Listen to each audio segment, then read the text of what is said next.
may vary. The only podcast that occasionally I'm allowed to do the intro for because Brian let me. Actually, what's funny is that what I said to Brian before the show, Brian Noonan, by the way, the other guy on this thing, I'm Cody Gough. What I said was I'm going to intro the topics, but I didn't mean like that I was going to intro the whole show. So I'm just doing it. Here it is. This is That's what you get. fine. Listen, I have no issue with that. I do plenty of talking. I'm not No, I know, feeling that my but glasses seem crooked. some reason, no, your glasses are great. For some reason in my head, I was just like, oh, Brian will do the intro. And then like, just like magically, telepathically, you would know to just be like, and here's Cody with what are we talking about today? Like, just. No, you got the whole thing. Doesn't matter. We got the whole thing. What are we talking about today? A lot of things. Well, we went to FOBAB, so we drank a lot. So we'll talk about the best of that. Hear what stouts you need to keep an eye out for this winter holiday season and to get drank on. There's some really good stuff. Then we'll talk about ordering things online. Just the despair that comes when you get something that's nothing like what you want it to be. Do you order online? Why or why not? We'll get into it. And then we'll talk voting. Yes, there's a lot to talk about voting. I voted today, believe it or not, via mail. Or did I?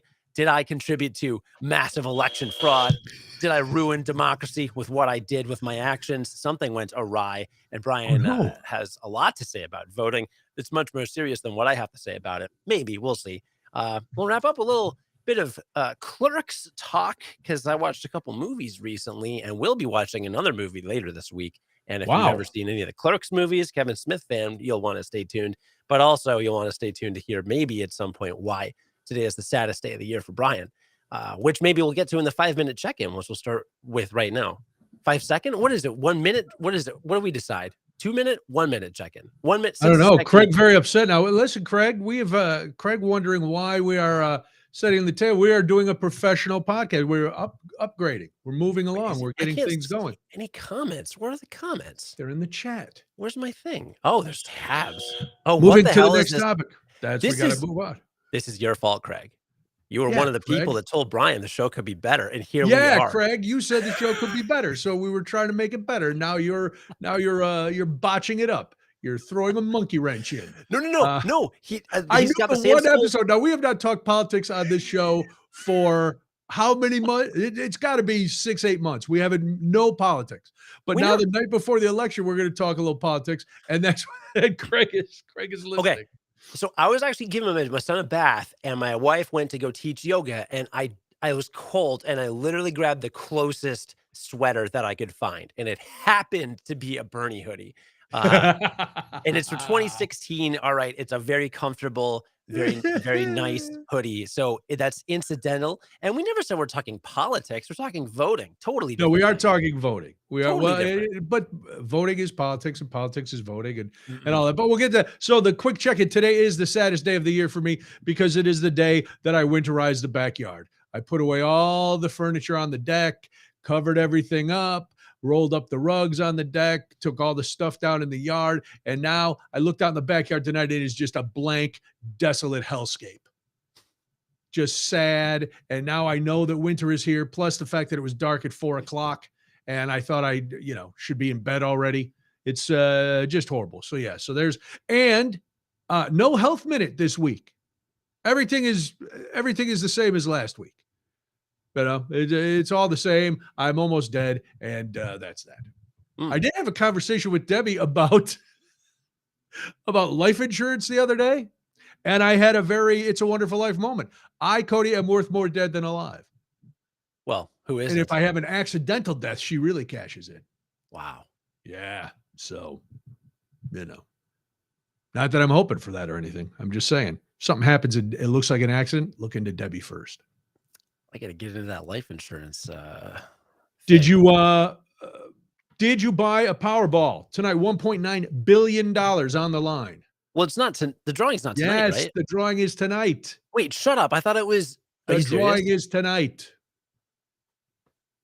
Your SOL. What time? 10 o'clock. God bless it. Hold on. Can't your son go and do something, earn his keep? Can he run down to the liquor store? Get yourself get him some lotto tickets and some white owls? I need you to buy 3 Powerball tickets on your way home. Before 10. The drawing is 10 p.m. Oh, you can go online, Please. Cody. Mike said you can go online. Nice job, Mike. So yeah, you can Really? go. Yeah, you can. Oh, that's how. Because I'm part of a pool tonight too. I got my Oh, own, but then I'm part of a pool. hold on. All right. So yes, I bought a couple Powerball tickets for Saturday's drawing. The only number that matched was 69. Nice. Yeah, Let's go to. go, dude. Thank you, Mike. Go to IllinoisLottery.com, Cody. You can buy your lottery tickets right now. Really gonna do that right now. This is a The horrible reason, and idea. Mike, thank you for reminding me. I should have known that because, as I mentioned, I am part of one of those workplace pools for tonight's big winning. Got an email yesterday from one of the teachers. She's like, "Hey, we're gonna do one of these. It's I forget how much, $4 I think a person. So send it in." I Venmoed her. Listen to me. I Venmoed people money, Cody. How proud are you of me that I'm in the 29th century? Pretty I'm impressive. Venmoing people money. So now we might be part of one of those feel good stories where, suburban teachers win $1.9 billion. The sad follow up story is the next day, no teachers report for work. Yeah. Yeah, Yeah. I know that every time there's a billion some dollar jackpot, it's huge like this. Every radio show does a whole segment on what would you do, how would you, Oh, all the stuff. But we're not doing that we're because not doing that because I don't want you to know what I'm going to do with it. If I win, suffice it to say, bye bye. But I would still do this because I could do it from wherever in the world, right. But wherever I am. It doesn't matter. having just said that we're not going to talk about it, I do have to say, and that's Oh, that's not throw. We've done it a dozen times, so oh I've yeah, yeah, yeah. it's always a fun thing. But since since I'm on the topic, I would just flee the country for a year. You got to Flee? flee for a year and just get off the grid. No one, just get people to forget about you. Yeah. Oh yeah. I'd be so gone. It wouldn't even be funny. It's getting like the mobile version of the website. This looks horrible. Good God. What is wrong with this site? Maybe it's just crashing because of all the Maybe they people. need one. Yeah, because everybody's trying to. They were showing because it's either not in Nevada or not in California. On the news tonight, there was a 3-hour line at a place right on the California-Nevada border. There are lines all over the country. I just Three wandered into my hour? local Citgo. Yes, if it's not in your state and you live next to a state that has it, you want a shot at your 1.9 bill. Oh, it's not every No, state. it's not in every state. How?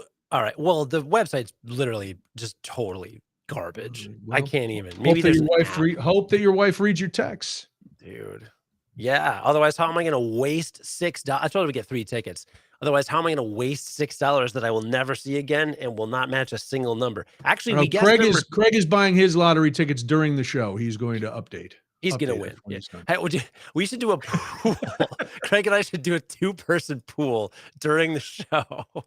Oh man, Mike, there are iOS and Android apps too. Mike, you are a gambling Mike is all man. about the lot. Mike might Let's work for the lottery for all we know. let's We're go, not quite dude. sure what Mike does, but he has a lot of lotto information.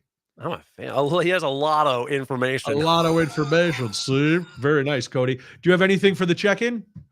No, that was it. I think we just did it. We're how many minutes? We're 8 minutes in. That's about 1 minute check-in for us. Let's Yeah. go to the Phobab. Full bad. I still the. You know what? I've got the I bell do the down. buzzer just for me. I don't care. Unless you come up with something better, I'm going to do the buzzer every time we go to one of our planned topics. I'm trying to register for the Illinois Lottery on their app while we do Oh, this. good Lord. But I'll let you So take it we away. went to Saturday was one of the best days of the beer calendar. It was the 20th anniversary of the Festival of Wood and Barrel-Aged Beers. For those in the know, we like to call it FOBAB. And we were fortunate enough, as we have been in the past, to get some media passes because let's not kid ourselves. Cody and I, pretty important people. I always do like to. Had a chance to interview one of the special projects manager from Lakefront Brewery in Milwaukee on TMJ last week. So that was fun. So if you haven't heard us talk about it in the past and you're new to the show, every year we've gotten to go. It's been wonderful. It is a nationwide festival put on by the Illinois Craft Brewers Guild. And this year there were 192 breweries represented. It started out just barrel-aged beer, beer aged in bourbon barrels.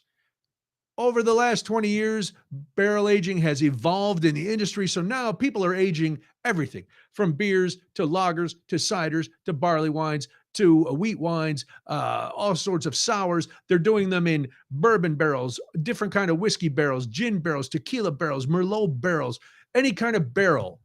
And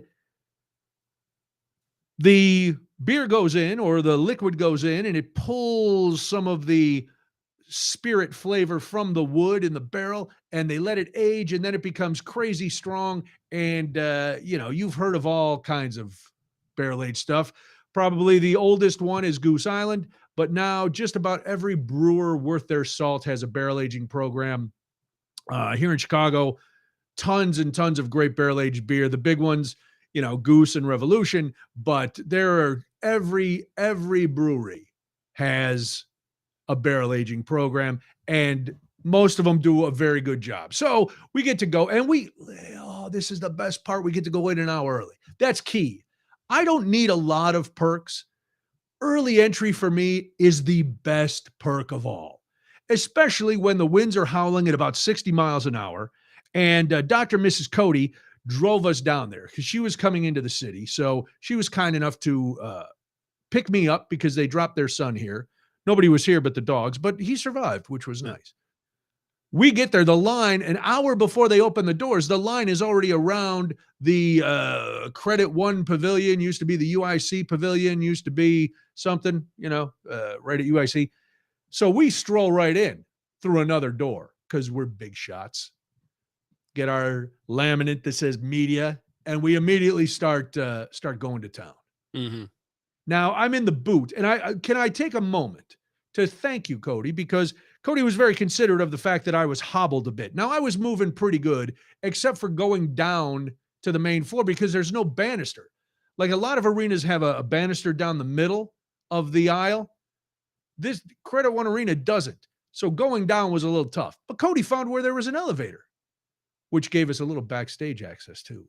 Well, I asked the people. It wasn't that hard, I but know I you will did. take all the credit. But I wasn't going to ask for an elevator like I'm a big baby who That's can't true. walk. You never would have asked. That is I definitely never true. would have asked. I would have soldiered on as I was doing. I only almost fell over once. I didn't tell you. I don't know if you saw it. Hello, Stuart. So yes, I only almost fell over one time. So there was 100, as I said, 192 breweries with over 200 and 2 or 3, I forget. There are more than 200 different things to sample. And I think, Cody, you had about 198. Am I off on that? Dude, I'm scrolling down my Untapped. Untapped is the name of an app where you check in beers. And so you just, it's exactly what it sounds like. You take a picture of the beer, you check in, you rate it. And dude, I had to scroll down for a long time to see all the ones that I checked in. I didn't even check in all the ones I tried. I got to say, I was very impressed with your attention to detail as we went through, because I was just drinking and I'd take a picture now and then of a sign, but I knew you were doing all this paperwork. So I was like, oh, just let Cody do the paperwork. So legally, we're at events like this, you're actually only supposed to legally be allowed to have 20. So we'll just say I had 20, but it felt like I had at least 30 that I sampled, which is pretty. It seemed to hit you a lot harder than me this year. Well, that's because I had it like a madman, and all I had that morning for breakfast was a sausage muffin with egg. Oh, see, yeah. That was key. I read something. I had a big well, I had eggs and sausage and toast for breakfast because I wanted to lay a nice base, an ace of base. Yeah, I wanted to do that as well, but I didn't lay a strong enough base. So I had a lot. We also, by the way, so we did a Facebook Live from the event. And first one came out great. Yeah, but then, that was during the media hour, right? Sure. So there weren't as many people. And then the internet just collapsed, right? Because there's like thousands of people. And we were unable to broadcast. So I'm like, oh, I'll just take a video on my phone. So I did take 2 other check-in videos that we will post. Because people were actually asking, hey, post more videos. Yes. We actually wanted to. I can actually play a clip of one of them. Maybe I'll play the whole thing. Who knows? Let's just see what's going on. All right. As in the other windows, I'm just trying to get now, do you want to put a disclaimer on your delivery? especially are you posting from the second one or the last one? Second one, I think. Let's start with the second one, then we'll jump to the last one if we feel like it. Yeah. Maybe I should download it so it's a little bit higher quality. Give me a second to download it. Take your time. Now, like I said, I didn't take a lot, but one of the beers I really like. See, here's my only issue with Fobab. On the signs, all the offerings are in special sections: strong porters and stouts, fruited beers, experimental beers, blah blah blah. Okay, that's good. So now we know kind of what to expect in this row or two rows of offerings, but nothing on the sign really says what they are. So I have a system. I just go by what name catches my eye. If there's something with chocolate fudge or coconut conqueror or Vlad the Inhaler, anything like that, I'm like, oh, I got to try a little Vlad the Inhaler. I tried Elvis Knows Karate by Prairie Artisan Ales in McAllister, Oklahoma. And I must say, I loved it. That was one that was not a local that I tried just because of the name, and I was very pleasantly surprised. And I enjoyed it. There were some, the Revolution offerings were great. There were a bunch of local ones. We tried them from all over. Cody, I know you always post it. Did you tweet it this year? Or did you put it on Insta? I know I saw all your Untapped things somewhere. You don't have a microphone on, which is making broadcasting very difficult. Not that hard. It made it a little better, I thought. So I never post on Instagram, as people may know. Right, we know. But Untapped has a feature you can cross-post. So I actually cross-posted all my stuff to Twitter and to my Instagram stories. Really? Okay. Yeah. So to my Instagram stories, which I don't know, they disappeared. I haven't even checked Instagram to see who watched them. But no, dude, I had a lot. I had a lot. I can really talk about the highlights. Yeah, let's do it. Let's do a couple. Give me a minute. Some highlights. So yeah, pulling up your tweets. Yeah. Let's talk about, first of all, let's talk about the one that you wanted to go to right away because you thought it would tap out. This one had a lot of buzz. The Unoya. Yes. Unoya Batch 12 by Phase 3 Brewing.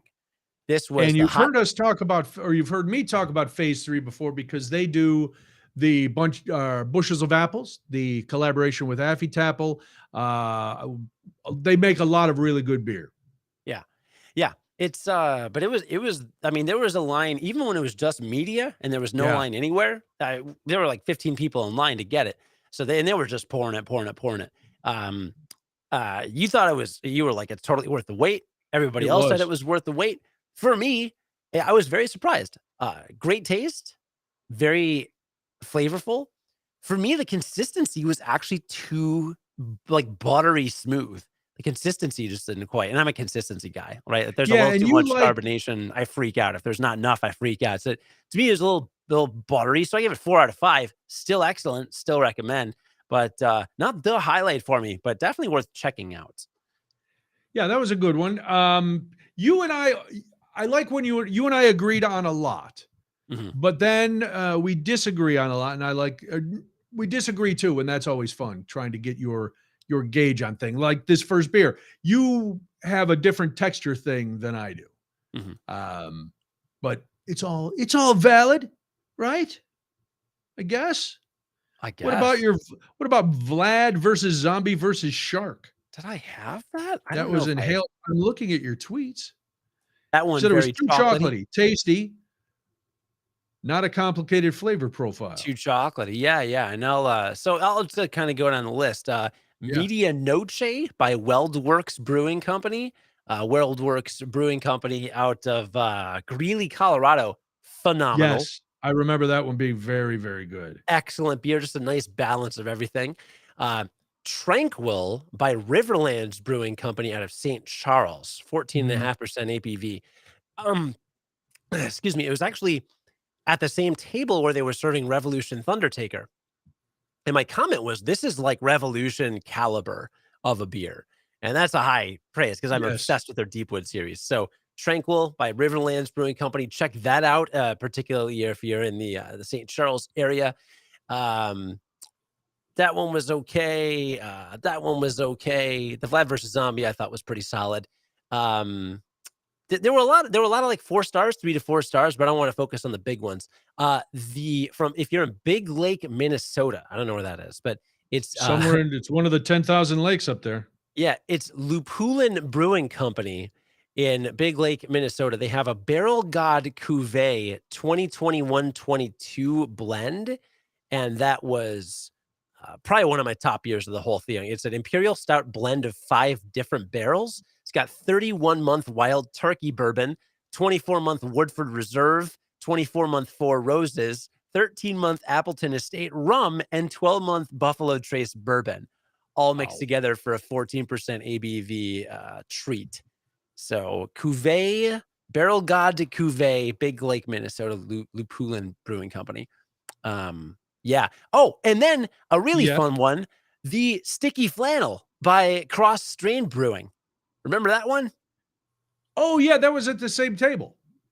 That was a pretty good hitter. That was a good table, yeah. That's out of La Vista, Nebraska. This particular one, like you drink it and you're like, okay, it was like kind of sweet maybe. And then you wait about 3 seconds and it hits you like you just drank a shot of maple syrup. Yep. Like this delayed aftertaste that's very syrupy. You're just like, oh my God, it's amazing. Sticky flannel. Because some of them you get an aftertaste that is less than enjoyable. Yeah. There was one, and I don't remember the name of the brewery or the beer, but it was Pete. There was something, not Pete like a guy, Pete like in Pete Moss. And the guy behind the table, Cody will attest to this. I almost wanted to punch him in the throat after, because he was like, oh, this is my favorite. I love it. It was like drinking warm water out of your grass can. It was the most vile and disgusting thing I had ever put in my mouth. Well, no, one of the most vile and disgusting things I had ever put in my mouth. The guy was like, oh, do you like it? I'm like, no. And he's not associated with the brewery because I would never insult a brewer. But he was like, do you like it? I'm like, no. It really tasted, I can only imagine swamp water tasting like this. And then getting then getting some sort of turf toe mouthfeel afterwards. It was not good. Not good. That was the one that stuck out for me as being probably the worst one I tasted. And there were some that I know there were some you didn't like right away. There were some I tasted that were just like, oh God, I got to get this out of the cup. Because they give you this year. This was the strangest thing.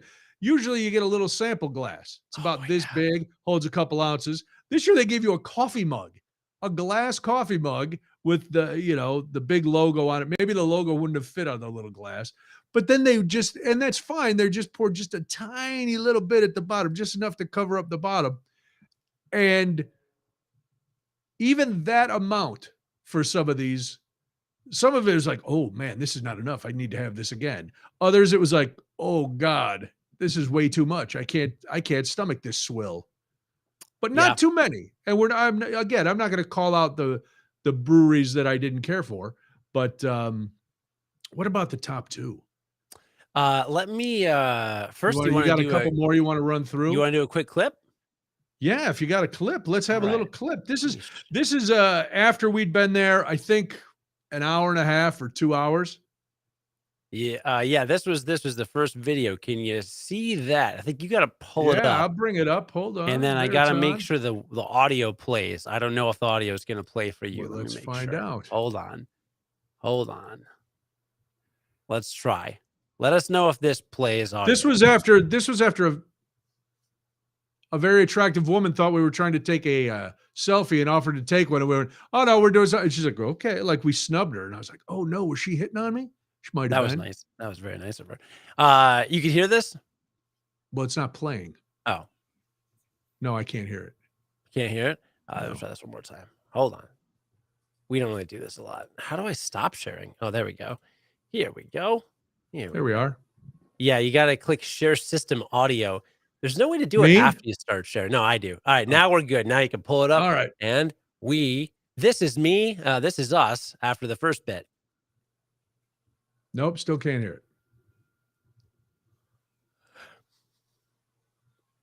We look good, though. Can you hear it on your? Mm-hmm. Oh, we can't hear it. I can't hear it on my end. Oh, you still can't hear it?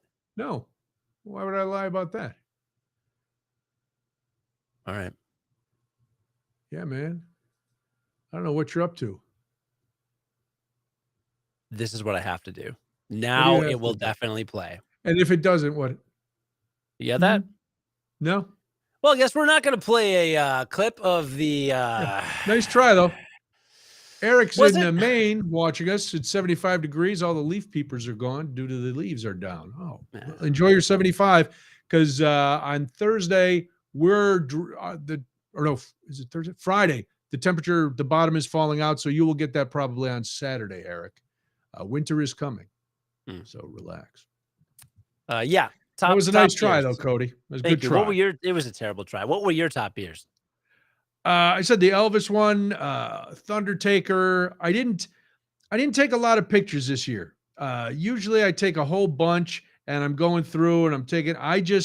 This time was just out kind of enjoying being there. So I don't really know. More of them. There was a blackberry whiskey from Cerebral Brewing in Denver. It was a double barrel Here Be Monsters blackberry whiskey. One that I really liked. There's. I know one of your other favorites. My other favorite was the runner-up. Yes. My other favorite was they came in second place. Sun King Brewery had a caramel apple triple, and they were the runner-up of the whole. So out of all the beers and ciders and everything else that were offered there, they had the second place. And you got into full nerd mode when you saw it was Sun King Brewery from Indianapolis, Indiana. Technically from Fishers, Indiana, I guess, but basically Indianapolis. I'm just looking at the notes I have here. Sun King Brewery they brew the official beer of Gen Con every year. Yes, and they have a naming contest, and it's always something's dragon or something's, I don't know, Witch's Brew or whatever it is. Gamers always give it some big nerdy name, but Sun King always does it. So, yeah, they have an on-site presence at Gen Con and every year, basically. So, yeah, the Caramel Apple Triple was phenomenal. Yeah, easily my top 2 beers at the thing, and there's a reason it won runner-up for best of show. Just phenomenal. If you can get the Caramel Apple Triple by Sun King, get some. Yeah, it was really good. It's a fruited beer, but it's not. I'm not a big sour fan. It wasn't really sour. It had a very nice apple zing to it. You could really taste the apple. There was a slight hint of caramel. A triple is very light. Now it's effervescent. So I'm wondering, did you like it because you don't like bubbly and stouts, but in a beer like that, like a triple, you don't mind it? Yeah, but it wasn't super carbonated or anything. Right. It was relatively overly smooth. fizzy. No. None of that. But it was really good. So they came in second.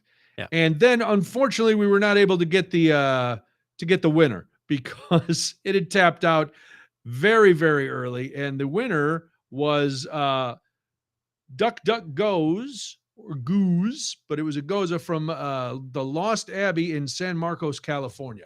Now, what's troubling is one of the guys pouring it had told us about that beer early in the day, and we didn't go get it because we were looking for some other beers that we also could never find because, again, the numbering system, I don't have a lot of criticisms of FOBAB. The numbering system is confusing. Would you agree or not? Well, yeah, the numbers we were looking for were like 115 and 116. So we found an aisle that ended in 117. So logically, you would walk across the aisle to find 115 and 116, which precede 117. No, wasn't across the aisle, wasn't on the other side of the aisle, wasn't diagonal from the aisle, wasn't anywhere we could find. We were like lunatics wandering around looking for these two numbers. And we even asked some of the FOBAB organizers, and they were as confused as we were. The guy was like, yeah, the problem with our numbers is we're trying to jam so many people in. Sometimes they get kind of moved around. I'm like, okay, it's not, not a horrible thing, but, Well, I have my top 3, I would say. All right.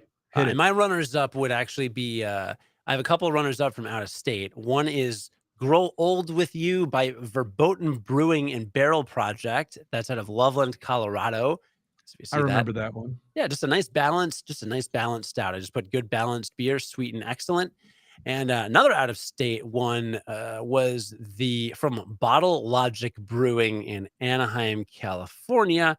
That was Return to Saturn. I just gave it 5 stars and said, buy this beer. OMG, it's so good. Uh, it's a sour. It's actually a gin barrel-aged fruit sour with passion fruit, lemon, orgeat, and falernum. Dude, I'm not into sours at all, so I don't know how this happened, but I dug it. But the top 2 were from Chicago breweries, actually, for me, outside of Yes, I the think I know which. I think I know your winner. oh, yes. Okay, well, yeah, runner-up for me would be, where is it? I'm looking for it. It's from Cruz Blanca Brewery, Oh, actually, yes. and that I was did. the Why didn't I take a picture? I remember that cruise. Barbarossa Barbarossa con Cafe. Yes. It says cafe, so you think, "Oh, it's a coffee beer like Cody's really into." No, it tastes like strawberry jam. It It was is a delicious. fruit beer, and it literally tastes like jam. It is very decadent, but Barbarossa Con Cafe from Cruz Blanca Brewery, amazing. My favorite was from Lake Effect Brewing, and it was called Fernet Aged Imperial Stout. Now, You lost your mind when you had that for the first time. I did. The return of this classic Lake Effect beer has wonderful Fernet spice character, anise, cinnamon, vanilla, and more with great barrel notes. So, Fernet is like a pepperminty kind of, like not like Jaeger at all, but kind of like a licoricey kind of liqueur. My great grandmother, fun fact, used to give it to her grandkids when they would get sick as children. Mike is booing Fernet. I wonder if Mike's grandparents gave him Fernet when he was little, because apparently my great grandmother would give my mom. She'd say like, "Oh, you're sick. Have a little Oh, Fernet and give it to that. Give her that as if it would help." Fernet and Coke is the official drink of Argentina, really? and where my wife was living on and off during grad school when I met her. So the first drink I ever bought my wife was a Fernet and Coke. I went up and talked to her at the bar, and I said, "What are you drinking?" She said, "I'll have a Fernet and Coke." And I'm like, "What the hell is that?" So Fernet, and I go way back. And she's like, "But you never drink it straight. You only drink it with Coke." But it has a very distinct flavor. This Uh, Fernet aged Imperial Stout tasted nothing like Fernet. I mean, there wasn't even a trace of it, but it had an herbal flavor, okay. not too sweet. The balance was nice. It just was just smooth enough. Great balance of flavors. If you think Fernet's gross, that's fine, but check out this Fernet barrel aged Imperial Stout because it I is had never heard of Fernet, and it was near the end of the day, and we were sitting. We sat down for a minute, and you said, "I'm going to go get one," and you got this beer, and you came back, and you're like, "Oh my god, you were raving about it." So I went over and got one, and it was really good. You're right; it was very well balanced. There was a nice mouthfeel to it. I enjoyed it quite a bit, and it was right near the end. So we were trying to finish off with high note, on high notes. We were trying to go out with a bang to leave, and I think we did because I had a Beguile barrel aged flannel pajamas right before we left, which is one that I enjoy quite a bit, and then what was our last one? Was that the I got more oh tranquil. goodness, you got what? I went back and got more. I think it was Tranquil. I got one from earlier in the night that I had that I liked a lot. I'm pretty sure it was Tranquil. Yes, Tranquil from Riverlands Brewing. That's what Yeah, we both ended with. in St. Charles. So Excellent. that was our final sample of the day. That was number 20. Yeah, I'm sure 20. I think we got 20 in the first hour. I learned after all these years of going to Fobab, I was doing a lot of sip and pour. One sip and then pour it out. Now there are It's for some that I losers. gave a couple sips to. I also was carrying a big water bottle around like a hippie and was hydrating. So I was okay by the end of the day. I knew I had to be because if I had fallen over in that boot, I'd have been in trouble. Because by the crowd was insane by the end of the day. once they opened the door to the great unwashed, that was it. I'm picking my Powerball numbers. Oh, are you? You're not going to just go quick pick? All right. I'm always a quick pick guy. I picked one, but I hate it. I hate that number. Oh no, then don't use it. What numbers? What number should I use? Put it in the chat. Wait, hold on. Then people are gonna sue me. No, people are gonna go. We helped Cody pick his numbers. He won a $1.9 billion, and we didn't get anything. Yeah, we're not. Oh, Mike Riverlands is right by Mike's mom's house. Ooh, we'll have to meet up. I actually met a longtime listener the other night. Speaking of that, quick segue. Oh yeah, yeah, guy Kenny, who's been listening to us since the overnight shows way back. He was like in high school when he first started listening to us. Now he's a grown ass man, and he came out to my show in Tinley Park the other night and got to meet him. It was very nice. Came up and said hello. So that was lovely. We have threatened to do this somewhere else, do it outside, but we will see. Yeah, so we ended with Triumph. Or Tranquil rather. Most of the beers we tried the same ones. There were a few that went off where Cody did. And again, you were hardcore with the Untapped check-ins. I was so frustrated that my phone wouldn't work. I just couldn't do anything. Bad. But Fobab was wonderful. Again, congratulations to everybody who was there, and to the Illinois Craft Brewers Guild, and to just about everybody else. It was fun. Yeah. And I think I had one woman pouring who might have been a little sweet on me. I'm not going to lie to you. I told you that when all I did was say, can I try this one, please? Oh, thank you for being so polite. You're not just yelling at me, blah, blah, blah. And I said, oh, do people really just yell at you? Oh, yeah, but you were so nice. And I'm like, oh, okay. Walked away. Then another woman touched my arm, which we know that's a sign. I don't have time for that. I ain't got time for no fooling around. Hi, Sally. I got beer to drink. You're in the wrong place if you're trying to get your swerve on with me. I'm not doing that. Going into that at all. No matter how drunk we get. We didn't get to try any Goose Island this year. No, because it was pouring down rain. Yes. And they were outside. Yeah, before they opened up to the general public, we were going to go out because Goose sets up in like an old L car outside. And we were going to walk out, and it was pouring cats and dogs. Yeah. And aardvarks. Everything was falling from the sky. Horrifying. But then later we're like, well, let's go out and see, because they change up what they're pouring. Let's go out to Goose again. The line had to be 3.5 miles long. Am I exaggerating? 4.5, maybe. Okay, maybe. Could have been. Maybe. It was still. We left at around 4:00 when we finally left. There was still a huge line out there to get the Goose stuff. It was pretty intense. It was. Are you still picking your numbers? You seem no, distracted. I can't. They won't sell them anymore.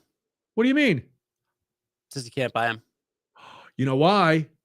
Because it's 10:00 in the East. You're SOL. All right. I'll text my wife. I don't know if she could buy them either. No, I'll text her to tell her she doesn't need to buy them.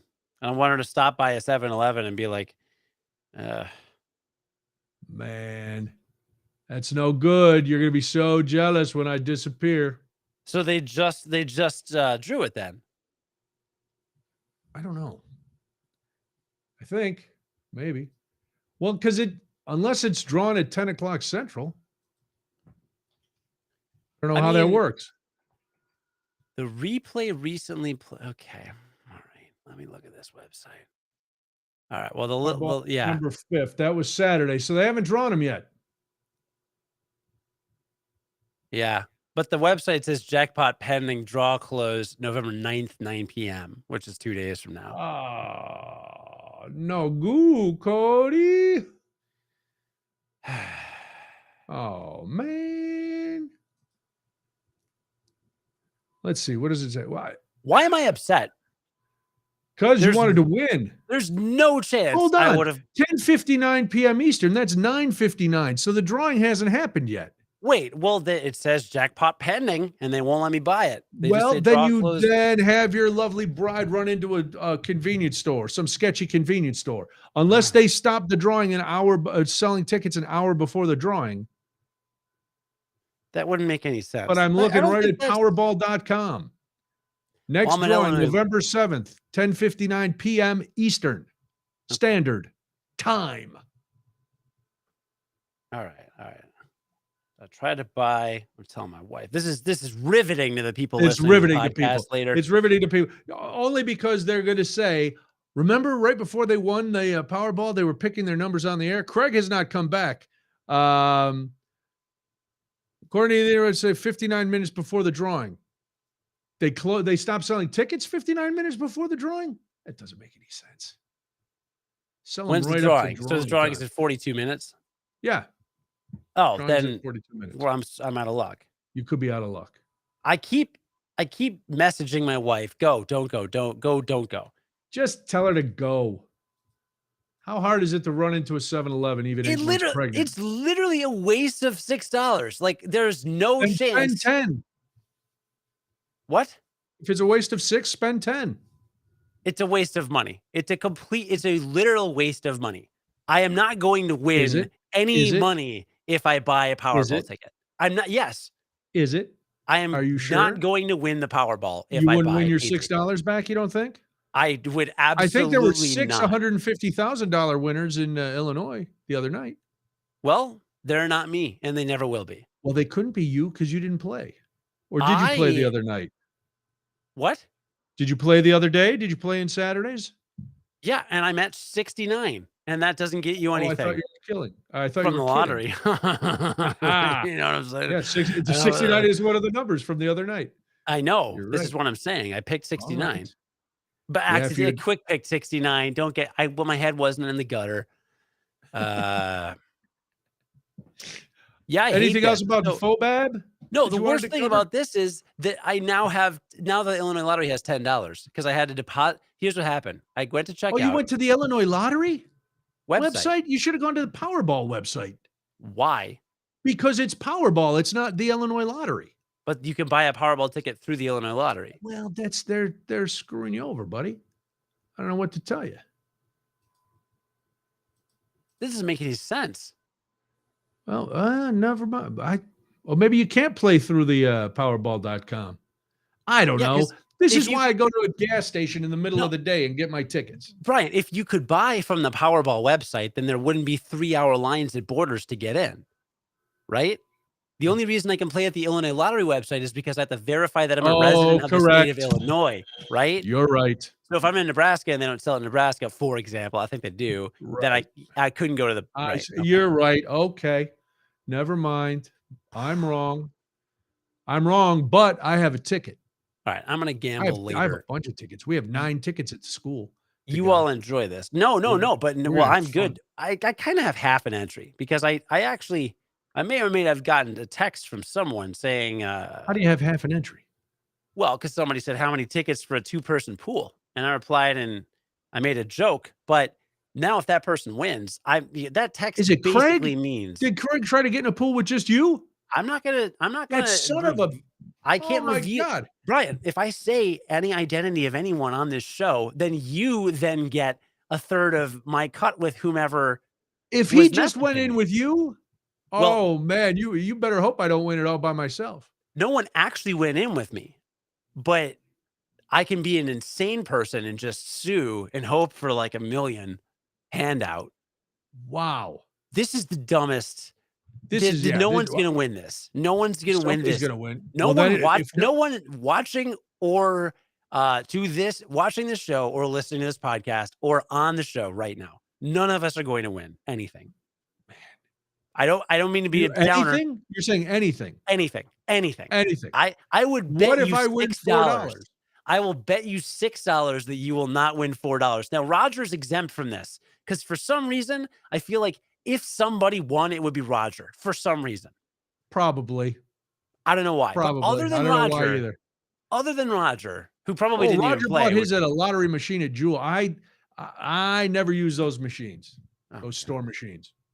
This is how weird Debbie was. She took our stack of tickets from the last few weeks and went and read used a reader at the gas station or somewhere. But she did not trust the results of the reader, so she brought the tickets home and she's going to go through them manually to make sure that the ticket reader was not lying. I used to think that too until I actually won something. And then I was like, oh, so it does work, because I put it under the little reader, it read it, and it said, congratulations, you've won $6. It's like, oh, look at that. So very nice. Roger didn't buy one. Come on, Roger. You don't want to dream? 1.9 billion. Think of how many beagles you could buy. You could open a whole beagle sanctuary. You and all those howling dogs. Then you could just wander around, picking up millions of beagles' dog poop with your beagle brush. All right, are we done with Powerball? We done with Fobab? Powerball wasn't even on the schedule. Yes, we're done with Fobab. I'm sorry I got distracted by trying to buy a ticket, and now I will never be a billionaire, as we know. Ha ha. I'll give you a 20. Fobab is great. Not 20 million or 20,000, just a 20. Okay. When I win. If you win $1 billion, well, how many? It doesn't matter. 928 million is the cash out. Or 938 million. If I win 938 million, we'll just connect from wherever I am. Did you buy individual tickets? I bought tickets here, and then I'm part of a group. Oh, all right. I would need $4 million to retire today. Is that what you need? Yes. Okay. $4 million, and I would retire. That number. What? How'd you come up with that number? Because I'll probably, how did I come up with that number? Because it's like roughly 100,000 a year for the next 40 years. If you like invest it right and are smart with it, and then find some other side hustles or whatever. Here's the thing. If I win the money, I want to win enough where I don't have to side hustle. I don't want to front hustle. I don't want to hustle at all. I would semi-retire. I would work less hard. I would still do things. Of course, you'd have to, or you would go bankrupt and be depressed, like many lottery winners. I'd be on a budget. I'd be on an allowance set up by money people. Top tier money people. Top tier. Yeah, not shifty Colonel Parker kind of money people. Would you continue to order? Would you continue to order chairs on the internet? I would not order chairs on the internet. Why not, Brian? Not like the one I'm sitting in right now. Masterful, Cody. Masterful. No, I'm sitting in a new chair here in the office. And because I figured out, I bought the last one, was it 11 or 12 years ago? The chair that I was sitting in to do this and to do all my other office-y work and, view whatever it is I view on the internet during the day. The fake leather was all peeling off. So it looked, every time I stood up, I had black vinyl on the back of my legs or on my arms or on my clothes, or there were big pieces of it on the floor. It just looked horrible. Plus, it was 11 years old, so there was no cushion in it anymore. It was starting to get a little lopsided. It was just like, So I talked to Debbie and I said, we should start looking into getting a new chair. And I broke my cardinal rule of buying things too impulsively. So I'm looking at all these sites for office chairs, and I'm coming up with, a budget for not the lowest price, but, in the $100 to $150 range for an office chair. I looked at the one that we had that lasted 11 years. I should have just bought that one again, but I didn't. I see an ad and great reviews for this chair by Serta, the mattress people. They make this office chair. Now, according to the measurements on the website and the measurements of my old chair on the website, they should have been the same. The back maybe not as high, but the seat and the seat depth and the seat width should have been the same. The seat depth the seat isn't deep enough for me. Oh no. It's like cutting me mid-thigh. And it's, it's a little stiff because it's new. I get that, but it's not quite as big as the other chair. So, but it was $99. So in my mind, as after I put it together yesterday, which was quite a chore, because nothing was lining up, and I had put I'd put the seat and the back correctly, and then I was having trouble lining things up, and somehow the seat got flipped around. I finally got it all together, and I looked at it and went, oh, the seat was on backwards. But I got it fixed, and thank you for carrying the big box up on Saturday, because I was booted and it got delivered to the house, and Cody brought it upstairs for me. Oh, thank you. But I got it all together, and I sat down in it, and I was like, oh no, this is not the palatial, spacious, supportive chair that I was hoping for. It's kind of a tiny little chair that now I feel like a giant man in. But last night I thought to myself, if I get 4 years out of it, okay, it was only $99. So it's not a lifetime investment, let's just say. So I take the old one out to the alley, right? Because I know there's a Fred Sanford kind of guy who drives up and down the alleys every weekend, taking metal and whatever else. I left the chair out there. I ran over to Jewel. I was only at Jewel for a couple minutes. I came back. Already, the bottom had been unscrewed from the chair, like the metal, the hydraulics, the wheels. Those were gone, and just the seat was left sitting in the alley. So nice. now for the last 2 days, there's just a seat in my alley. Hopefully nobody comes and just cops a squat on that. Sure. Because I'll be so tired from standing in line waiting to vote tomorrow. Next topic.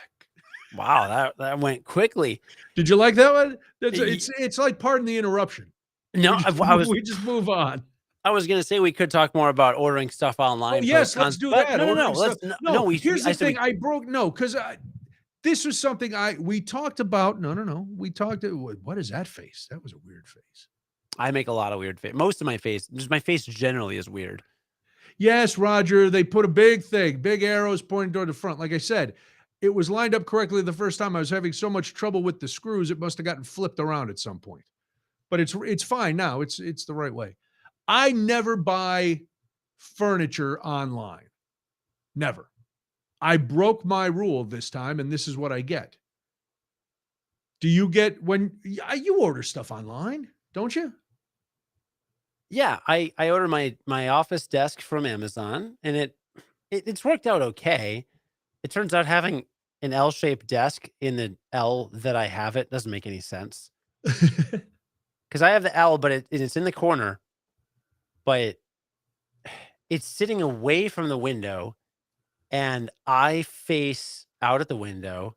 Okay. And the part that sticks out, the L part, is on my right, which is in the middle of my office. Okay. The reason for that is I don't know the reason for that. No, what is the reason for that? There's a reason for that, but I don't know what it is. That's very strange. I don't know. We had an L-shaped desk. Like right now, I'm missing the L part of this desk. Not missing it. I didn't use it.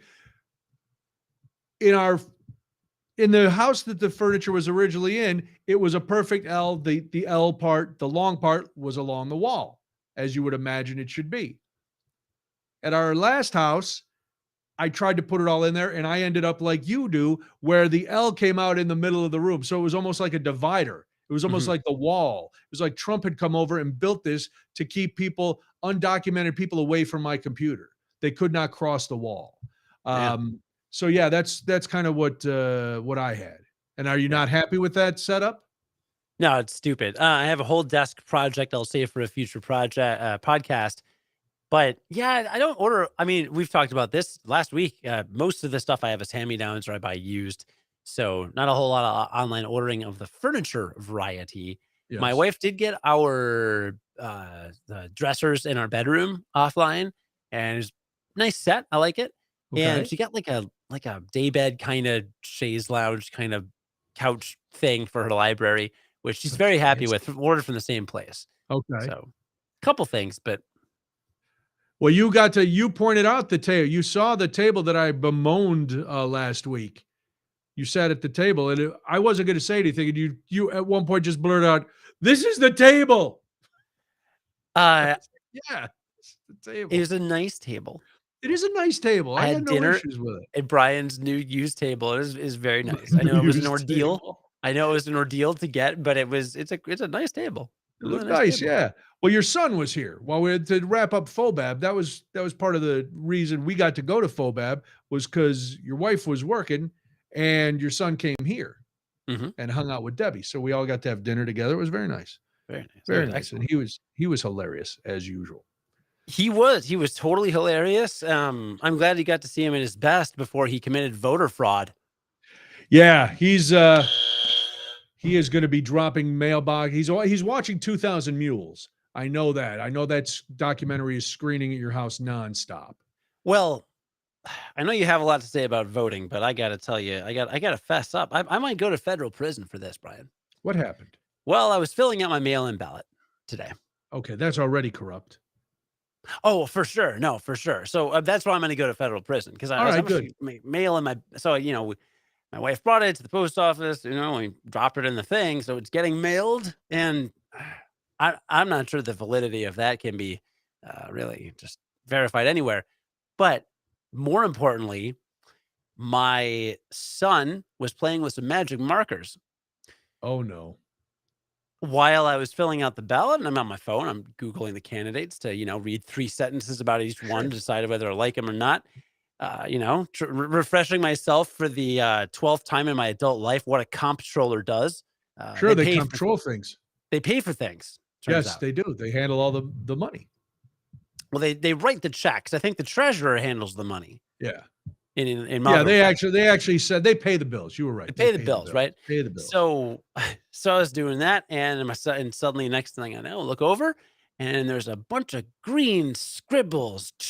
Oh no! On the ballot? On the ballot. So I don't know if that will get my ballot thrown out. Yes. It didn't cover anything. I still filled in the boxes black. I cannot be the only parents whose child got a hold of the ballot. I can't be. Yes, you can be. No, it's a literal impossibility. No, most parents would have been sitting at the table.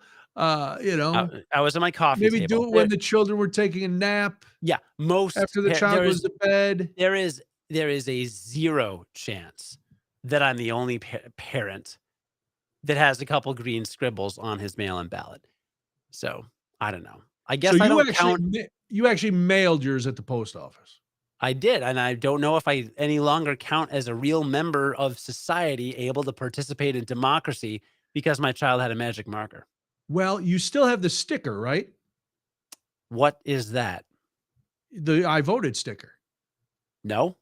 You didn't get it in your you didn't get the little card in your cuz I voted by mail, but I didn't mail it. I took it, I filled it out. Debbie and I did it on the same. We filled out our ballots and we took it over to an early voting polling place and dropped it right in the box at the polling place because we didn't want to wait in line, which now I'm nervous. I've never done this before. Last election, we were going to vote by mail, but then we felt a little hinky. So we decided we went and stood in line and voted in person anyway. We just turned in our because that's what you could do. If if you have a write-in ballot or a mail-in ballot rather, and you decide you don't want to use it, you can take it to the polling place. And when you go up to register, you hand that to them and they make whatever notations and they give you your ballot and a different ballot, at the polling place, and you get to vote that way. But now, no, see, Roger, this is the thing. I sent my ballot in. Well, Debbie and I dropped our ballots off literally within seconds of each other. As in, as soon as hers cleared the slot, mine went in right behind her. She has gotten an email from the Chicago Board of Elections saying that her ballot was received. I have not. I don't know how this can be. I also took Molly's ballot over because Molly filled it out and there's a space on the outside where I had to print my name and all that and sign that I was dropping this ballot off for her. Now, I don't know if Molly has gotten her notification that her ballot's in. So I may be done with mail-in ballots only because I don't I trust the system. I just don't know. I don't know. Like nobody tells you when you vote in person, nobody tells you, okay, your ballot counted. But when you throw it in the box, it should. Debbie's trying to calm my nerves. Oh no, it must have gotten counted. We said we put them in at the same time. I'm like, yeah, but what if? And I was very careful. I didn't have any green marker on it. I hadn't spilled any chocolate milk on it. There was no eggs and toast smeared on there. It was just straight up ballot with black ink. So I don't know. So you're nervous that they're not going to count your ballot. Right. And then there are other Americans that are nervous that people are going to count ballots that don't exist. So this is quite the quandary our country's in now, isn't it? Those people are nuts. No, there's no trust anymore in America. And tomorrow is, and this is not, I don't think this is being hyperbolic when people say that democracy is really kind of on the line tomorrow. Because I think the first time in my life, there's over 300 candidates that are running for office that are election deniers, that are saying outright they believe the big lie. The last election was corrupt, it was stolen, and unless they win, something is wrong.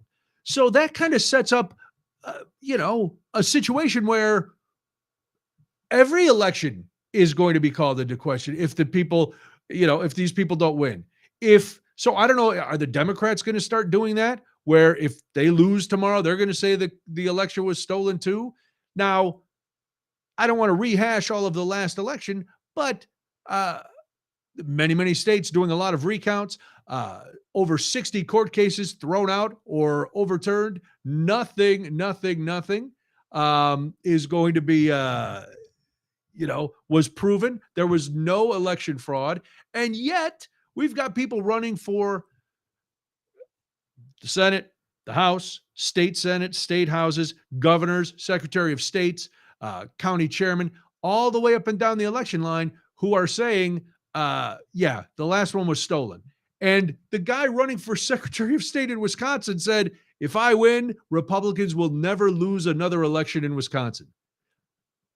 That's something to worry about, Then today, Elon Musk comes out and he tells everybody that they should vote for Republicans because we have a Democratic president, so we need a balance of power. So they should vote for all Republicans to balance everything else out. And I'm like, boy, you really don't seem to know how the government works. But that's okay. You just overpaid for Twitter, and you want to charge sex workers for being on there. And Stephen King talked you down to $8 for your blue check mark. So I'm sure everything's going to be fine. But this is really, again,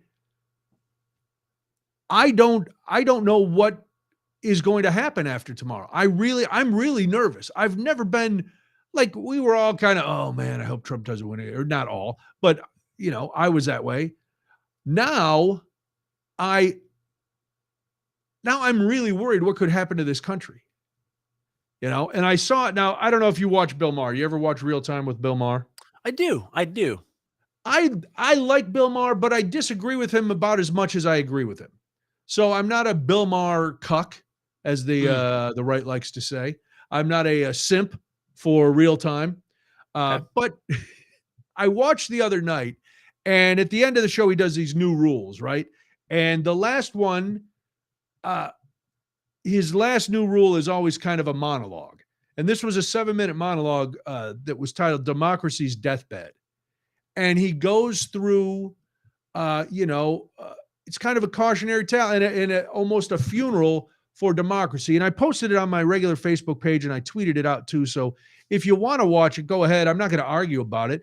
But as he's going through all this and he's talking about how, a lot of people don't care, and even if it happens, they're not going to care. But he ends it by going through and kind of singing the praises of things that really did make this country great, that if what appears is going to happen happens, there might not be anymore. The peaceful transition of power, the Bill of Rights, because if nobody's paying attention to it, there are no rights, and that we could devolve into elections just being for show, like in a lot of other countries. Free speech, because that party has not taken criticism very well and could stop that. Freedom of religion, because they want a one Christian nation, and the rule of law. So I usually don't get affected by those kind of monologues at all, but he wasn't being snarky. There were a few jokes in there, of course, because it's a comedy show, but it wasn't overly funny. And and I've watched it a couple times to see if my reaction was the same each time, and it has been. It was a kind of sadness and a feeling of hopelessness that I haven't really felt before when it came to, there's always a little trepidation in elections, but this time there's so many things that could change wildly. And I have a daughter who should have a say in her own health decisions. I have a wife who should have a say, just on that basic note. There's a lot of things on the ballot, and, we're not changing. You can't change anybody's mind. That was like one of the first things he said. He said, I know I should tell everybody to vote, but, okay, go vote. But if I have to tell you, it's too late. And if you don't know what's going on, then nobody's mind is getting changed, because we're so divisive now. And if you watch it, see what you think. That's all I'm saying. See what you think. And if you haven't voted and you can, cool. If you didn't, I don't know. But we have these conversations. I don't know how.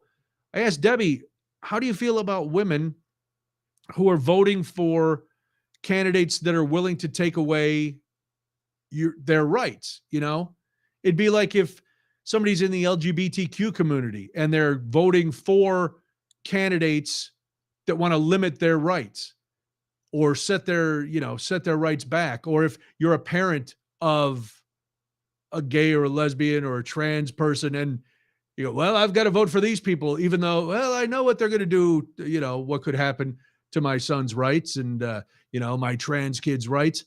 I just don't understand it. I don't know how we got so off track, but man, I'm worried. And if Molly was young, like your son and your upcoming baby, I'd be really worried. For me, it's tricky because I don't like U.S. I don't like a lot of the things that there is bipartisan agreement on. Mm-hmm.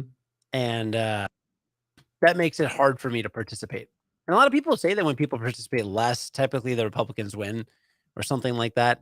Or if you have no faith, typically they'll just, I don't know, they're better go to the polls or something like that. So I don't know, there's probably some effect of my alienation, but I don't like our foreign policies. I don't like the grandstanding that we do. I don't like the military, really. I don't like the way that we put more money into police to punish people than we do into like helping people make people's lives better so they never need to get arrested in the first place. That's backwards. It seems to me that we do most things really poorly, and the things that the politicians agree on, like taking money from pharmaceuticals companies so that insulin is $600 a box instead of any reasonable price. Like that's a bipartisan thing, right? I'm not going to vote that out. Maybe, I mean, Obama helped. So there's some nuance, but the fact of the matter is it's 2022, the patent for insulin, like insulin is the price that it is. And it is like the lowest hanging fruit to just make it affordable. And it's not. Right. And I don't know. I have mixed feelings. But you voted. And I did, but it's so like, there's so much that I'm just like,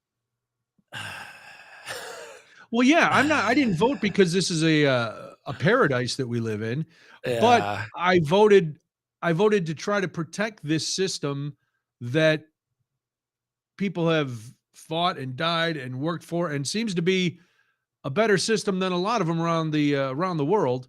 I don't want to live under an authoritarian regime. I don't want to, I think the potential for our system is very good, and it's worked. It's got a lot of problems, but the the fact that we're getting the fact that we are getting farther away from not having a religious state is scaring me. I don't care what people believe. They're allowed to believe whatever they want. I don't want them telling me what to believe.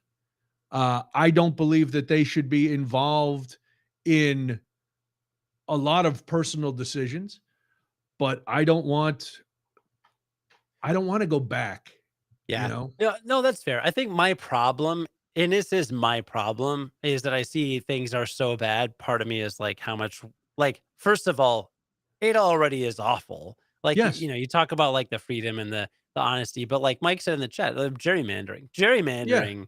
We Oh, we live voter in a suppression is society. crazy. We Yeah. live in a society where politicians specifically divvy up and like make up rules so they can win. This is Mhm. accepted, right? Right. Like, forget that, throw away the election fraud, all the other stuff. Like, gerrymandering is a fact of life in America. It is an objectively, totally messed up, dishonest, undemocratic system. It is part of our democracy today. Mhm. It is hardwired. So, like, when you take a step back and you look at it, like, I just see it as a fundamentally broken system anyway. And your point of view is like, well, it could be a lot worse. And people that pay attention to other governments around the world are right. It could be a lot worse. Um, but yeah, it's hard for me to be that like fatalistic about it when I look around and I'm like, this is a fundamentally horrifically broken system that doesn't work for people. Most of capitalism isn't working for people. Like, appliance manufacturers build in planned obsolescence to their products. So a refrigerator Mhm. is supposed to break after 12 years instead Right. of my parents' old GE sitting in their basement that they've had since before I was born. I think Yeah. they've had it since the 70s, and it works perfectly because it was made of metal and it was really like quality, right? Like, Sure. capitalism isn't built for that. Capitalism doesn't reward long-term useful things. Capitalism rewards garbage. We import like tons and tons of garbage from China to consume little plastic pieces of crap. Or like, I bought $1 pair of flip-flops at a dollar store because I needed flip-flops one time. Like, they fell apart after like an hour of wearing them, right? Yeah. And that is now trash that is in the ocean killing fish, right? So like, and that's a direct result of capitalism because it just rewards certain things and does so. The whole system that our country is built on economically and politically is terrible. It's really bad. It has a lot of like horrible parts to it.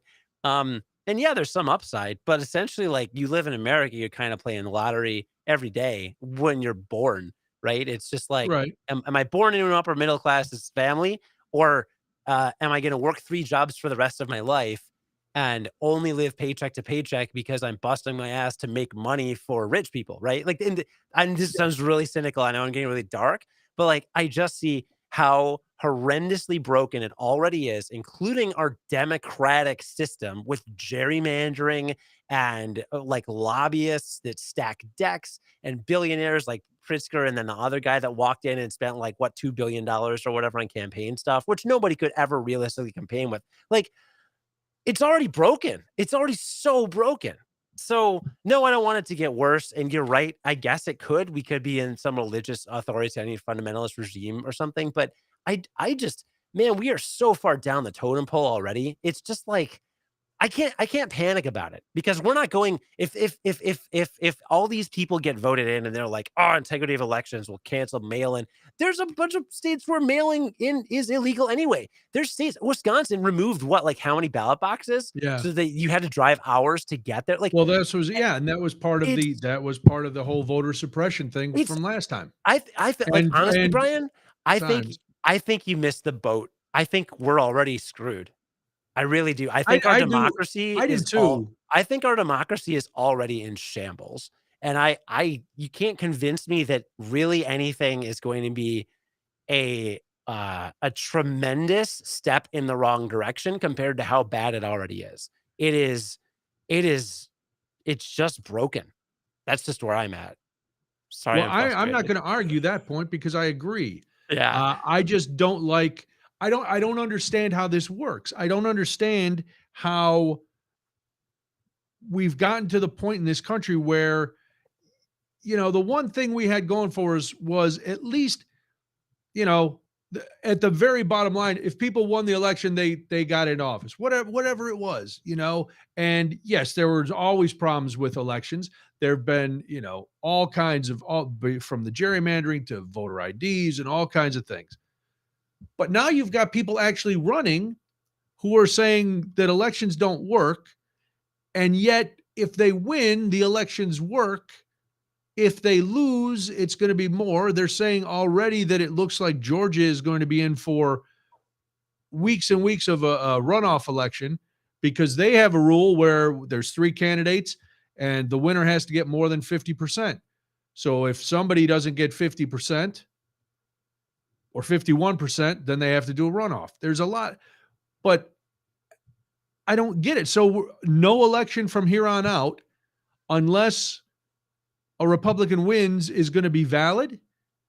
This is the part, like, and I know I'm trying to apply logic to the illogical, and it's just making me mad. And then I go, well, you're pretty old. There's a good chance none of this is really going to affect you because I'll be gone soon, and whatever happens. But again, like, I'm looking at your kid, he's wonderful, and I'm sure your new one that comes along is going to be just as wonderful. And I look at Molly, and I'm like, they've got to live through it, whatever happens, and if all these states just, vote in people and rights start getting rolled back, what does that mean? And I got to tell you, I'll be so glad when Wednesday comes so I don't have to hear the word rape, incest, or too extreme, because that's all that's on TV in these ads, and every ad is the same.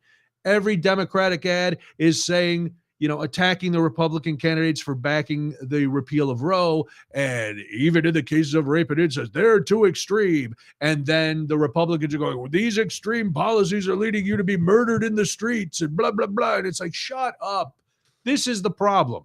This is why people don't believe anymore. This is why people don't trust anymore. And it just, I don't know. I don't watch TV. I'm going to sleep tomorrow. I haven't seen a single political ad on TV. You are the most fortunate human being on the planet. Yep. Because it's just everyone, the same thing. There's not one that comes on that doesn't, except, well, all right, Susana Mendoza, because she's tiny. She's talking about how small she is, but she takes on big problems. But she's running for, she was comptroller, I believe. Mm-hmm. And so, so she's talking about what she's done. And I'm like, oh, look, there's a person that is actually talking about what they've done in office. And more of when it gets to like Attorney General and Secretary of State and those kind of elections, they're actually kind of talking about things that they've done. Mm-hmm. But then you get into even the state house and the state representatives, then it's all fear mongering on both sides. And then you get to the federal level and forget about it. It's insane. And it just, both sides are being fueled by these messages. It just, I don't know. I'm not looking forward to Wednesday and moving forward. I'm going to arm myself. It's going to be crazy. In the chat, Sandy said I have a fatalist attitude. So I won't thought that said falafels attitude. No, that'd be delicious. I won't argue with that, but I do want to attenuate what I said a little bit. Okay. So like I still participate, and yes. I still I spent like an hour and a half probably looking at these candidates. I didn't do assiduous 2 hours of research per office, but I did the due diligence. And I participated, and I do participate, and I do advocate on places for things like whatever. So it's less that I'm totally fatalistic, and more that what I was trying to say to Brian is my reaction to his consternation about this week is that I don't is that I am already at a point of lack of confidence in the way things are going. Yeah. That to me, like, I wouldn't look at the outcome of this week and be like, oh, this will double how bad it is. Maybe it will make it 10% worse or 20% worse. But I like, that's my point of view. But no, dude, I also participate. I tell my friends to vote. I got one of my friends to vote I got a few of my friends to vote. I actually got one of my friends to go to the primaries in Iowa to get Bernie elected in the Very primary. He nice. never even voted before. And he went, actually, a few of my friends, I inspired them with all my like Facebook stuff and my like Huffington Post article. I got Good them for all to like you. go and vote for Bernie, and it mattered. These were most that mattered in the primaries, right, in Right. 2016.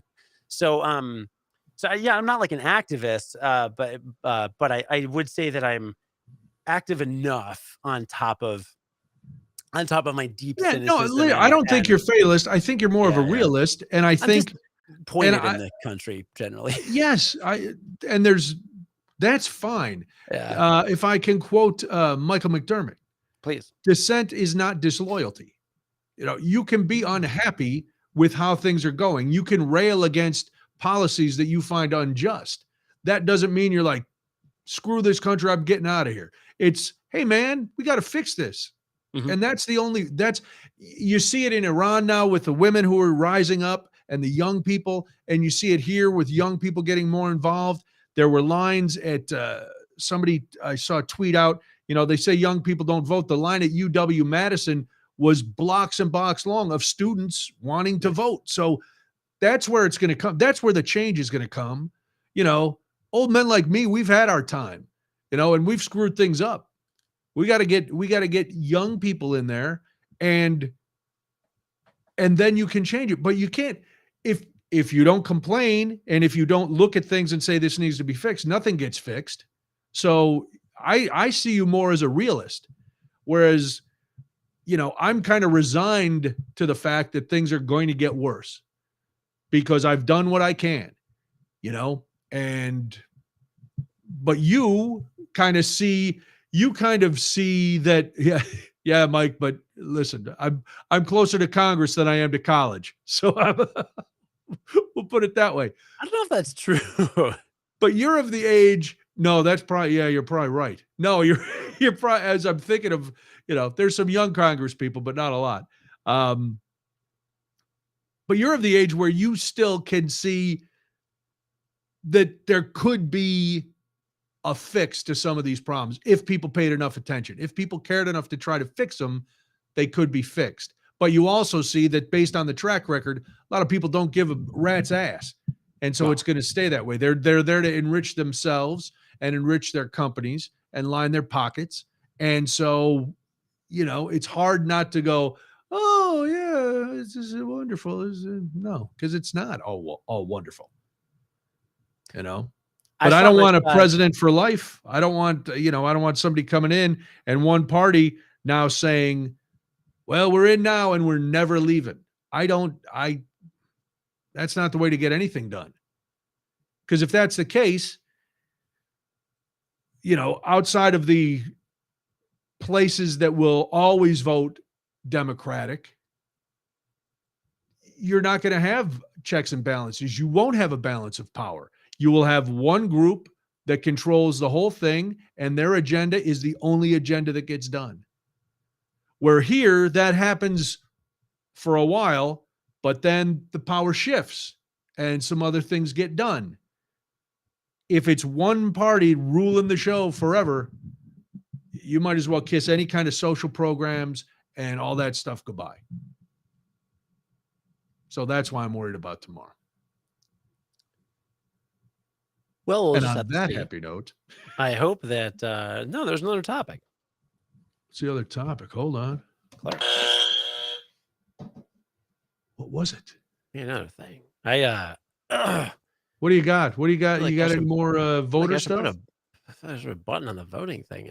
Hey, go vote. Yeah, there we go. We did it. We made a public service announcement. That's what you did. We do. All right. Yeah. Nah, man. Hey, listen. You're right. I shot my shot in 2016. Saw this Bernie Sanders guy. I don't know if you've heard of him. I'm just like, dude, this guy wants to FS up. He's just like, let's turn up the whole system. Let's like screw this, screw that. He's had enough. He's screaming at all his rallies, all that stuff. I'm like, this is the guy. People He didn't agree. People are he made morons. an appearance for somebody the other night. And then People remember going who won crazy the for him. general election when he didn't win? It was Donald J. Trump. That went really well. So thanks to Mhm. everybody who didn't vote for Bernie because he would have won. Yeah, he said it. He said it. Did he really just say Wow. that? Did Cody really just say that in the year of our Lord 2022? Yeah, I said it. Bernie would have won. Suck it. Suck it, everyone. I don't even know who's sucking it, but do it anyway. Wow. Suck it dry. Well, you just got So, it in a glory hole somewhere, a political glory hole? political glory hole. That's all. Speaking of glory holes, I watched Clerks last week. Oh, yeah, that was the last thing. How's that for a transition? Oh, yeah. There's actually no glory holes referenced in Clerks, but there is There's bathroom sex in Clerks. some very extreme descriptions of sex. So Tuesday, tomorrow night, my lovely parents are gonna watch my lovely son for a night, and I'm gonna have a date night with my lovely wife. We are Wow. going to the location where I proposed to her, the Music Box Theater Ah, yes. Are in they gonna put your Chicago. name on the marquee again? Not this time. All right. Well, maybe I didn't ask. Maybe they will anyway. But we are attending a screening of the brand new movie Clerks 3, Oh, which will be followed by a Q&A with director Kevin Smith. very cool. Very excited. So Very nice. my spouse had never seen Clerks 2, and neither of us had seen the original Clerks in years. And I'm like, well, look, it's third movie in a trilogy that spans like 20 years. You got to go, or 30 years. You got to go to like get all the references and stuff. Yeah. So we watched Clerks on Friday and Clerks 2 on Saturday. Clerks 2, she enjoyed more than me. I thought about half of it was a little bit like kind of generic. Original Clerks totally holds up. Good, decent movie, bad acting. I don't know that I love the directing in certain places, but anyway. What was I his first recommend. film? I mean, he was a kid Oh God, yeah. Oh, they doing all were. Clerks. They Everyone were in all it like kids. 20. They're all like Yeah, 20, so and none of them have been in anything else other than Kevin no, Smith movies. no, that's Have you seen him? I saw Clerks. I've seen Clerks a number of times. I really enjoyed it. Good. What was the plot? I can't remember if I saw Clerks 2 or not. What was They the work plot at of a Clerks they 2? work at a fast food chain. It came No, out in I don't think I saw it. came out in 2006, Then and no, I did not see it. I did okay, not see Clerks yeah. 2. Dante I'll and have to Randall watch get it. a job at a fast food chain. I'll let you know if Clerks 3 is good. If Clerks 3 is really good, then I'll let you know you should watch I Clerks should 2. watch Clerks 2. Okay. And there's some moments, but some are kind of timely. Like they make a lot of Lord of the Rings references and like Star Wars references right when those trilogies were coming out, the Yeah. prequels and so I mean, it still works, but certainly it probably hit harder 15 years ago. But yeah, very excited about that. And if you want a very crass, do you know that the original Clerks originally almost got an NC-17 rating For the just language? for the language? The language was rough. I mean, Just not for me, but well, I mean, no, me neither. I was in high school. My friends and I yeah, it all was talked great. like that. I was like, I could write this movie. And yet you never did. Yet I never did. Yet you never did. See? No, it was I remember watching Clerks just howling. I thought it was really funny. And then you see it a couple times, you're like, okay, all right. And I like Kevin Smith. I haven't seen all of his films.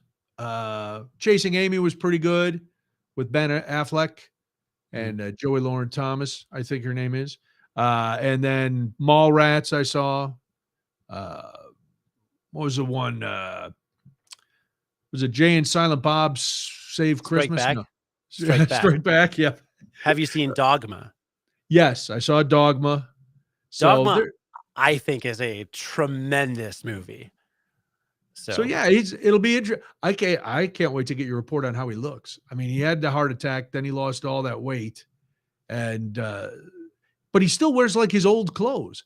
I'm like, dude, you're really skinny. Get some, tailor it up a little bit, my man. I know that's used to be his look with the hockey jerseys when he was heavy. I get that. I understand camouflage, but now tighten it up a little bit, my man. You're a rich Hollywood mogul.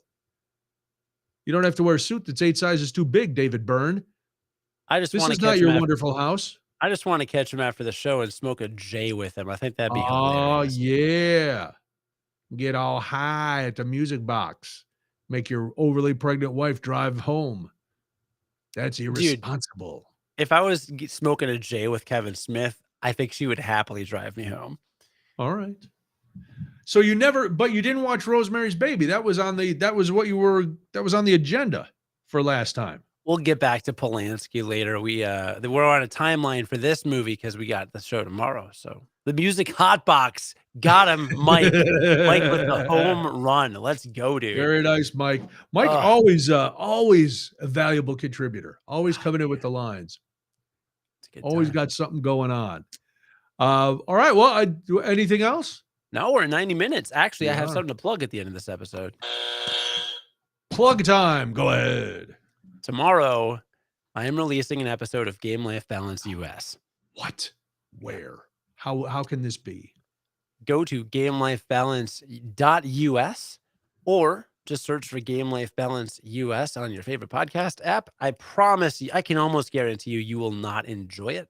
But it is an hour of me jerking around with my buddy John, and we do talk about like a 3-year-old video game and a little bit of what we've been up to lately.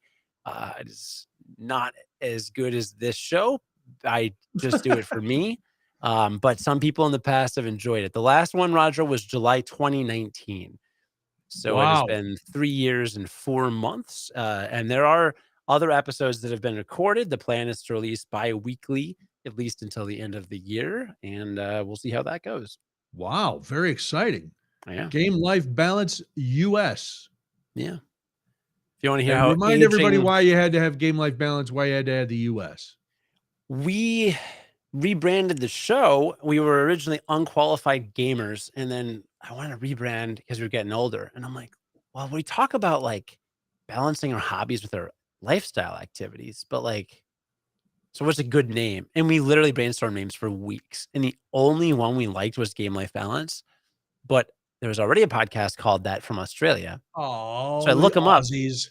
I look them up, and their last episode is like, oh, this is our series finale. So I emailed the guy. I was like, so this is really weird, but I'm in the US and we love the name, and it seems like you're done. Can we have it? And they were like, he was like, actually, we're thinking about relaunching next summer. We just got life stuff going on. So we could co-brand it. So they host Game Life Balance Australia, which also has been a little on and off since 2019.